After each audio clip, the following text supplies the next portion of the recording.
1999, NIWC Atlantic began doing STEM outreach, which is science, technology, engineering, and math, with a goal to build not only our workforce, but the workforce for the entire country. We wanted to make sure that we had enough personnel that can do the STEM needs of our country as we grow and develop, and so we're building up that next generation. This one here is going to be your positive. Remember we said red wires are positive? So red wires are what? Positive. And that means our other wire, our black wire, is what? Okay. So as part of the Public Affairs Office, we are really excited to see how our scientists and engineers can come out and show kids what the next generation of workforce would be like. So starting them out really early and showing them how to build robotic types of things and showing them that this can be their future careers is really inspiring. And so as part of the NIWC Atlantic mission, we are wanting to help build the next generation of scientists and engineers.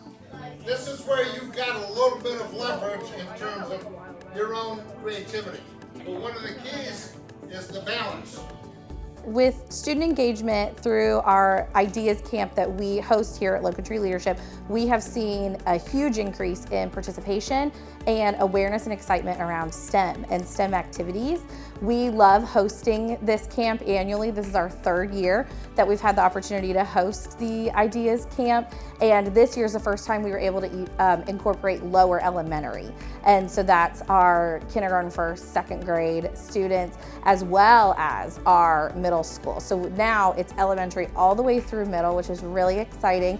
And it is a highly coveted summer camp. Let me tell you, our students wait for the release of the IDEAS Camp. The registration, it sells out almost instantly, and there's a wait list for the elementary camp and the middle school camp every year, because they not only make such an impression and get students excited about STEM, but they do a really quality job. They bring in high-edge technology, things that are new and up and coming that students have never seen before, and then they have great relationships with our students, and so they spend a lot of quality time getting to know the kids and provide everything from meals for the camp to waiving fees. There's no fees for the IDEAS Camp, and so it really has built a lot of momentum here at Low Country Leadership, and we love to host them.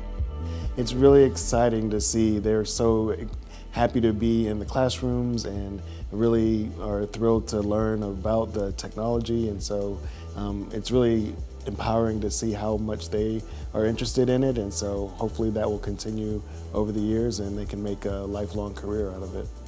Throughout this last fiscal year, which starts in October, we have seen over 90,000 students to date and are looking to see many, many more before the end of this fiscal year.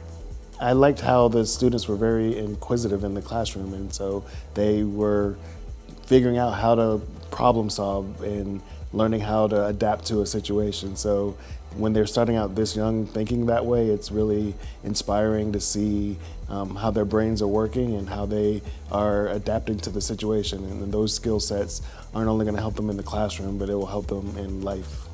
The advice that I would give to any student who wants to pursue a career in STEM is to work hard. You are not too young right now. Now is the time that you are building your career. You need to do your science. Math is really important, but you also need to watch your behaviors and make good life decisions, because all of that is going to impact you. But mostly, find something that you're going to enjoy and have fun with, and just work real hard to get that, and you'll do it.